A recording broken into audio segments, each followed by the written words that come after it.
सभे मगहिया भाई बहन के भुलेटन काका के राम राम। आथिन मगहिया खबर में सुनते देश दुनिया के खबर। आज बकरीद मनावल जा रहा है। जगह जगह पर कैल गेल नमाज अदा। सुल्तानगंज में 2 बच्छर बाद फिर से गुंजल बोलबम के नारा। उत्तराखंड में भी बेसी पानी बरसे से रोकल गेल केदारनाथ यात्रा।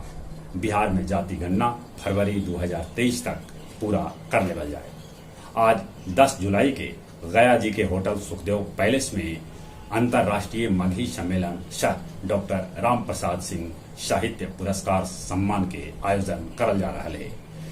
ITI पास अभ्यर्थी बन सका हथन अग्निवीर उसभे के भेटायत 40 बोनस अंक। छापेमारी लेल गेल दरोगा के मारल गेल मधेपुरा के नेमुआ बराही में गोली।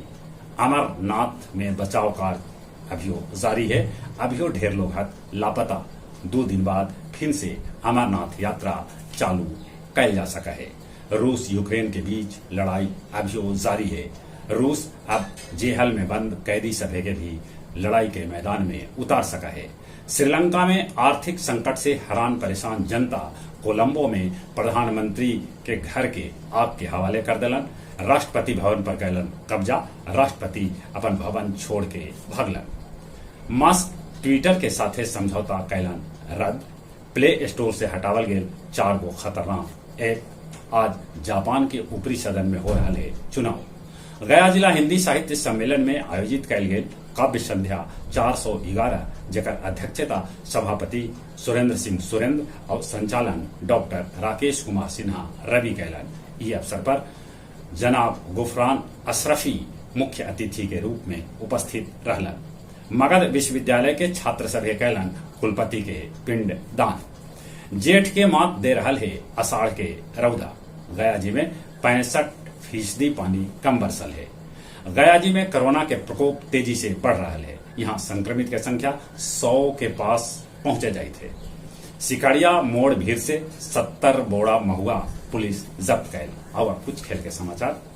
काजिस्तान के एलेना राय बकीना बनलन विल्डम्बन के महिला चैंपियन। भारत इंग्लैंड से जीतल दूसर का T20 मैच। रोहित के कप्तानी में जीत के भारत बनौलक वर्ल्ड रिकॉर्ड। श्रीलंका में प्रदर्शनकारी के बीच मैदान में डटल रहलन ऑस्ट्रेलिया या श्रीलंकाई खिलाड़ी। प्रणय मलेशिया मास्टर्स के सेमीफाइनल में एंगस से हार के बाहर हो गलन। जहां तक मौसम के सवाल है, देश के कैकन राज्य में खूब पानी हो रहा है तो कैकन राज्य एकदम सुखाड़ झेल रहा है।